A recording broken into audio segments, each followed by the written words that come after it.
দই বসাতে এখন আর ১০-১২ ঘন্টা অপেক্ষা করতে হবে না। মাত্র ১০ মিনিটেই পারফেক্ট মিষ্টি দই হয়ে যাবে। আসসালামু আলাইকুম viewers, welcome back to my miracle kitchen. আমি আজকে আপনাদেরকে মাত্র ১০ মিনিটে পারফেক্ট মিষ্টি দই বানিয়ে দেখাবো। আমার এই রেসিপিতে যদি আপনি একবার দই বানিয়ে খান, তাহলে আমার বিশ্বাস আপনি আর দোকান থেকে দই কিনে খাবেন না। সবসময় ঘরেই বানিয়ে খাবেন। বানানো খুব সহজ, কোনো ঝামেলা নেই, সময়ও লাগে খুব অল্প। যাকে আপনি একবার এই দইটা বানিয়ে খাওয়াবেন, সে কখনো আপনার কথা ভুলবে না। আপনার কাছে বারবার রেসিপি জানতে চাইবে, আপনার প্রশংসায় পঞ্চমুখ থাকবে। বানাতে লাগবে খুব অল্প সময় আর খেতে লাগবে অসাধারণ। আর একদম নো ফেইল একটা রেসিপি। জমবেই। অনেকেরই দই জমতে চায় না। তো এই রেসিপিটা ফলো করবেন, অবশ্যই দই জমবে। মাত্র ১০ মিনিটে দই জমানোর সিক্রেটটি জানতে চাইলে পুরো রেসিপিটি দেখতে হবে। তাহলে চলুন রেসিপিটি দেখে নেই। মিষ্টি দই বানানোর জন্য আমি এখানে ১.৫ লিটার দুধ নিয়ে আগেই জাল করে ঘন করে নিয়েছি। এখন এখানে আছে ১.৫ লিটার দুধ। মানে হচ্ছে মেজারমেন্ট কাপের যে বড় কাপটা আছে সেই কাপে আমি এখানে ৫ কাপ দুধ নিয়েছি। জাল করে কমিয়ে নিয়ে এখানে ৩ কাপ দুধ আছে এখন। তো এই দুধটা আমি একপাশে রেখে দিলাম। আর এখন আমি অন্য একটা কড়াই বসিয়েছি আর তার মধ্যে আমি ১/২ কাপ চিনি দিয়ে দিলাম। চুলার আগুনটা আছে মিডিয়াম আঁচে। চিনিটা একটু ছড়িয়ে দিলাম আর একটুও নাড়াচাড়া করব না। এভাবেই চিনিটা গলে গিয়ে যখন একটুখানি কালার ধরে আসবে তারপর নাড়াচাড়া করব। আর একটা কথা হচ্ছে অনেকেই ক্যারামেল বানাতে পারেন না। ক্যারামেল বানাতে গেলে নানান ধরনের সমস্যায় ভোগেন। অনেকেরই নাকি চিনিটা গলে গিয়ে আবারও চিনি হয়ে যায়। তো তারা এই রেসিপিটা খুব মনোযোগ দিয়ে যদি ফলো করেন আর এইভাবে ক্যারামেল তৈরি করেন, তাহলে তাদের ক্যারামেলে আর কখনো ভুল হবে না। পারফেক্ট একটা ক্যারামেল হবে।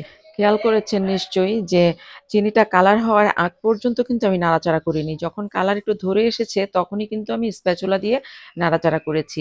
এই পর্যায়ে আসলে কিন্তু চুলাটা মিডিয়াম টু লো হিটে করে দিতে হবে। না হলে কিন্তু এটা দ্রুত কালার চেঞ্জ হয়ে যাবে। আপনি এটা হ্যান্ডেল করতে পারবেন না। তারপরে এভাবে করতে, করতে আপনার পছন্দ মতো কালার আনতে হবে। অনেক বেশি গাঢ় কালার করে ফেললে এই ক্যারামেলটা দিয়ে আপনি যা বানাবেন না কেন সেটাই তিতা লাগবে। সেইজন্য এটা একটু সতর্ক থাকতে হবে কালারের ব্যাপারে। তারপর কালারটা যখন পরিপূর্ণ কালার হয়ে যাবে তখন এখানে ১/২ কাপ পরিমাণ পানি দিয়ে দিতে হবে। পানিটা দিয়ে এভাবে নাড়াচাড়া করতে হবে। পানি দেওয়ার পর কিন্তু ক্যারামেলটা এভাবে জমাট বেঁধে যাবে। এতে ভয় পাওয়ার কোনো কারণ নেই। কিছুক্ষণ জাল করলে ক্যারামেলটা আস্তে করে গলে যাবে। এই পর্যায়ে এসে যেই আমি দুধটা জাল করে রেখেছিলাম সেখান থেকে ১/২ কাপ পরিমাণ দুধ এখানে দিয়ে দিতে হবে। তারপর নাড়াচাড়া করতে হবে যাতে ক্যারামেলটা খুব সুন্দরভাবে গলে যায়। ক্যারামেলটা কিন্তু এখনো গলে যায়নি, তবে গলে যাবে। এই পর্যায়ে ক্যারামেলটা গলতে থাকুক আর এর মধ্যে আমি অন্য আরেকটা কাজ করে নেই। এখানে আমি প্রায় ৪ টেবিল চামচ টক দই নিয়েছি। টক দইটা আমি একটা সুতি কাপড়ে ছাকার জন্য রেখে দিয়েছিলাম প্রায় ১ থেকে ১.৫ ঘন্টার মতো। এর মধ্যে পানিটা ঝরে গেছে আর তারপর হ্যান্ড হুইস্ক দিয়ে নেড়ে, নেড়ে খুব ভালো মতো এটাকে একদম মিহি করে নিয়েছি যাতে কোনো রকমের কোনো দানাদার কিছু না থাকে। এর মধ্যে ক্যারামেলটা গলে গেছে আর সেইজন্য আমি সেই জাল করে ঘন করে নেওয়া দুধটা ক্যারামেলের মধ্যে দিয়ে দিলাম। আর তারপর একটু নেড়ে-চেড়ে নিব। এর মধ্যে কিন্তু দুধটা ঠান্ডা হয়ে গেছিল। এজন্য দুধটাকে আমি একটু জাল করে বলক আনাবো। হ্যান্ড হুইক্স দিয়ে নাড়াচাড়ার সময় হ্যান্ড হুইক্স এর মধ্যে যেরকম লেগে, লেগে আছে না সরের মতো দেখতে পাচ্ছেন, এটার জন্যই কিন্তু এই দইটা অনেক বেশি মজা হবে। এখনো কিন্তু দুধটা বলক আসে নাই, জাস্ট গরম হয়েছে। তো এই পর্যায়ে এসে আমি ৩ টেবিল চামচ গুঁড়া দুধ দিয়ে দিলাম। আর তারপর হ্যান্ড হুইক্স দিয়ে নেড়েচেড়ে খুব ভালোভাবে মিশিয়ে নিলাম। এই গুঁড়া দুধের কারণে এই দইটার স্বাদ আরো অনেক, অনেক গুণ বেড়ে যাবে। দুধটা কিন্তু বলক এসে গেছে। আর এই যে হ্যান্ড হুইক্স এর মধ্যে দেখছেন যে লেগে আছে, এগুলো কিন্তু দুধের সর লেগে আছে। আমি যখন দুধটা জাল করে ঘন করেছি যেই সরটা উঠেছে, সরটা আমি বারে, বারে দুধের সাথে মিশিয়ে দিয়েছিলাম সেই সরটাই। আর এই যে দেখুন এটার ঘনত্বটা, এইরকম ঘনত্ব। এই যে ঢালছি দেখতে পাচ্ছেন না? এইরকম একটা ঘনত্ব। দুধটাকে আমি আবার ঠান্ডা করে নিয়েছি, তবে একদম ঠান্ডা না কিন্তু। আঙুলটা ডুবিয়ে কয়েক সেকেন্ড রাখা যাবে এইরকম পরিমাণে ঠান্ডা। গরমটা মানে এইরকম পরিমাণে। তো এখন দুধটা আমি একপাশে সরিয়ে রাখলাম। আর এখন আমি যেই টক দইটা রেডি করে রেখেছিলাম পানিটা ঝরিয়ে, সেই টক দইটা আমি এখন রেডি করব। আপনারা কিন্তু ইচ্ছে করলে এখানে মিষ্টি দইও দিতে পারেন।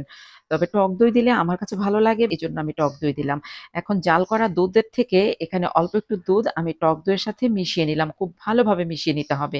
সম্পূর্ণ দুধের সাথে একেবারেই টক দইটা মিশিয়ে ফেলবেন না। তাহলে কিন্তু এটা মেশাতে একটু সমস্যা হবে। সেইজন্য অল্প একটু মিশিয়ে চামচ দিয়ে বা হ্যান্ড হুইক্স দিয়ে নেড়েচেড়ে খুব ভালোভাবে মিশিয়ে নিতে হবে। টক দইয়ের মিশ্রণটা একদম রেডি। তো এই মিশ্রণটা একপাশে রেখে দিলাম আর জাল করা দুধটা সামনে নিলাম। দুধটা কিন্তু এখনো গরম আছে, আঙুল চুবিয়ে রাখা যাবে। একটুখানি কয়েক সেকেন্ড আরকি, এইরকম পরিমাণে গরম। অনেক বেশি গরম হলে কিন্তু এটাতে পানি জমে থাকবে, আর যদি কম গরম হয় তাহলে কিন্তু আবার দইটা জমবে না। এটা পারফেক্ট একটা গরম থাকতে হবে। তারপরে এর মধ্যে আমি সবটা মিশ্রণ ঢেলে দিলাম আর হ্যান্ড হুইক্স দিয়ে খুব ভালোভাবে নেড়েচেড়ে মিশিয়ে নিলাম। মেশানো হয়ে গেলে এই মিশ্রণটা যেই হাঁড়িতে আপনি দইটা বসাবেন সেই হাঁড়িতে ঢেলে দিতে হবে। ইচ্ছে করলে আপনি মাটির হাঁড়িও নিতে পারেন, আবার ইচ্ছে করলেই স্টিলের বাটিও নিতে পারেন। আমি মাটির একটা হাঁড়ি নিয়েছি। এর মধ্যে সম্পূর্ণ মিশ্রণটা দিয়ে দিলাম। এখানে প্রায় ১ কেজি পরিমাণ দই হবে। দইয়ের এই হাঁড়িটা আমি একপাশে রেখে দিয়ে এখন চুলায় আমি একটা বড় ফ্রাই প্যান বসিয়ে দিব। আর তার মধ্যে আমি অল্প একটু পানি দিয়েছি আর একটা পাতিল রাখার স্ট্যান্ড উল্টো করে দিয়েছি। আর এর মধ্যে আমি এই দইয়ের বাটিটা বসিয়ে দিলাম আর তারপর আমি এটা ঢাকনা দিয়ে ঢেকে রাখবো। এই ঢাকনাটা দিয়ে হচ্ছে না, উপরের ঢাকনাটা লাগানো যাচ্ছে না, তো সেজন্য আমি একটা বাটির ঢাকনা এভাবে লাগিয়ে দিলাম। এমন ঢাকনা দিতে হবে যার মধ্যে কোনো রকমের বাতাস আসা যাওয়া করবে না। আর তারপর ফ্রাই প্যানের ঢাকনাটাও এভাবে লাগিয়ে দিতে হবে আর চুলার আগুনটা থাকবে মিডিয়াম হিটে। এভাবে ১০ মিনিট এটা জাল করব। ঘড়ি ধরে ১০ মিনিট জাল করার পর আমি চুলাটা বন্ধ করে দিয়েছি আর ঢাকনাটাও তুলে নিলাম। পানিটা কিন্তু একদম শুকিয়ে গেছে। সামান্য পরিমাণে আছে। তো আমি ঢাকনাটা একটু উঠায় আপনাদেরকে দেখাই। এটা কিন্তু একটুখানি নরম আছে। তবে আমি এখন চুলাটা বন্ধ করে দিয়েছি। এভাবেই আবার ঢেকে রেখে দেব একদম যতক্ষণ না পর্যন্ত ঠান্ডা হয়। ফিরে আসলাম আমি প্রায় ৪ ঘন্টা পর। ২ ঘন্টা এটা ঠান্ডা হয়েছে আর বাকি ২ ঘন্টা আমি ফ্রিজের নরমাল চেম্বারে রেখে দিয়েছিলাম। তো এখন একদম জমে গেছে। এই যে দেখুন, কাত করলেও কিন্তু পড়ছে না। কোন রকমের পানিও নেই। একদম সুন্দরভাবে জমে গেছে। ঠান্ডা হওয়ার জন্য যে ২ ঘন্টা রেখেছিলাম তখনই কিন্তু দইটা খুব ভালো মতো জমে গেছে। তবে মিষ্টি দই ঠান্ডা খেতে ভালো লাগে, এজন্য আমি ফ্রিজে রেখেছিলাম আরো বেশি ঠান্ডা হবার জন্য। তো দইটা কিন্তু একদম পারফেক্ট ভাবে জমে গেছে। আপনারা চাইলে কিন্তু এই রেসিপিতে ঘরেই মিষ্টি দই পাততে পারেন। একদম পারফেক্ট হবে, একদম নো ফেইল একটা দই রেসিপি। যাদের দই সহজে জমতে চায় না তারা আমার এই রেসিপিটা ফলো করতে পারেন।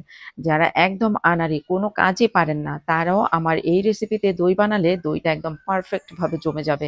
আমার আজকের ভিডিওটা যদি আপনাদের কাছে ভালো লেগে থাকে আমার চ্যানেলটা সাবস্ক্রাইব করে রাখতে পারেন পরবর্তীতে আরো সুন্দর, সুন্দর মজার রেসিপি পাওয়ার জন্য।